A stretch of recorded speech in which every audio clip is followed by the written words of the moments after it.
Back now to the story we mentioned at the top of the hour. There was some very powerful testimony this morning in front of a gun violence task force in Hartford, Connecticut. It came from a man named Mattioli, who lost his son James in the December 14th school massacre at Sandy Hook Elementary. He spoke passionately about his son, the shooting, the issue of mental health, and how he thinks that more gun laws may not provide all the answers we need.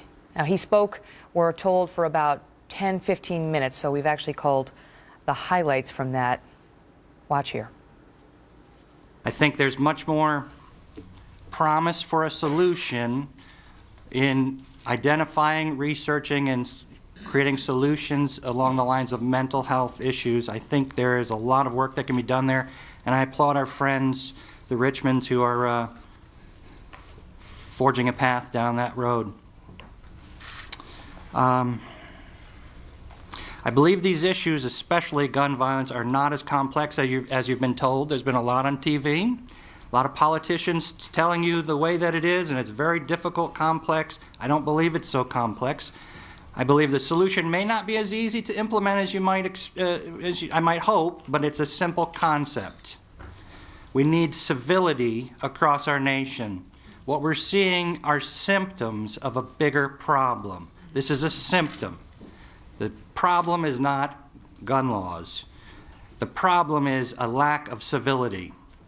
So I'm 42. When I was 25 years ago, I was allowed to go see an R-rated movie. The violence that I saw in that movie paled in comparison to what you see on TV today. Just normal TV, 14-year-olds are out there watching Law and Order SVU and NCIS, and it's just disgusting. We need civility across our nation. We need common decency to prevail.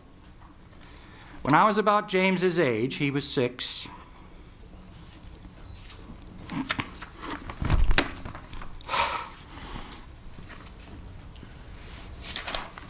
Let me change the subject for a moment. So our school, I'm very proud of Sandy Hook. Our school is not a building. It's the teachers, the parents, the students. We have some core values. I encourage you to visit the website. Cultivating character. Okay? We as parents, that's our primary job.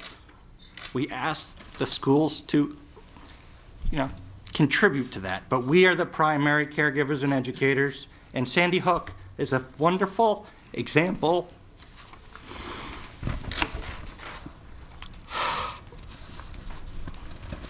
Okay, back to me at age 6. My mom took me to the grocery store, and my parents are the children coming out of the Depression, so they're not big on entertaining impulse purchases. So I asked for a pack of bubble gum, and my mom said no, so I stole it. Well, that did not go over well when my mother discovered this as we pulled into our driveway. She drove back to the store, made me hand the gum back to the cashier and apologize and say that I would never do it again. That is the type of parenting we need. Parenting is where we need to focus our attention. We do not need complex laws. I am a big proponent of individual accountability and enforcement. So if there are going to be laws, we should enforce them.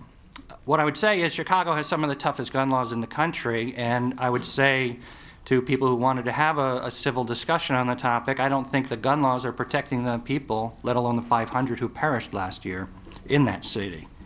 What have those laws done to make Chicago a safer city? Nothing, I propose. Can't we do better? Yes. Criminals, by definition, break the law. What we experienced in Sandy Hook, did they break the law? Of course they broke the law. These 500 individuals who were killed in Chicago, they're breaking the law. Is one more law? I don't care if you named it James's Law. I don't want it. I think we have more than enough on the books. We should hold people individually accountable for their actions, and we should enforce laws appropriately. And I would say we're not currently enforcing them appropriately.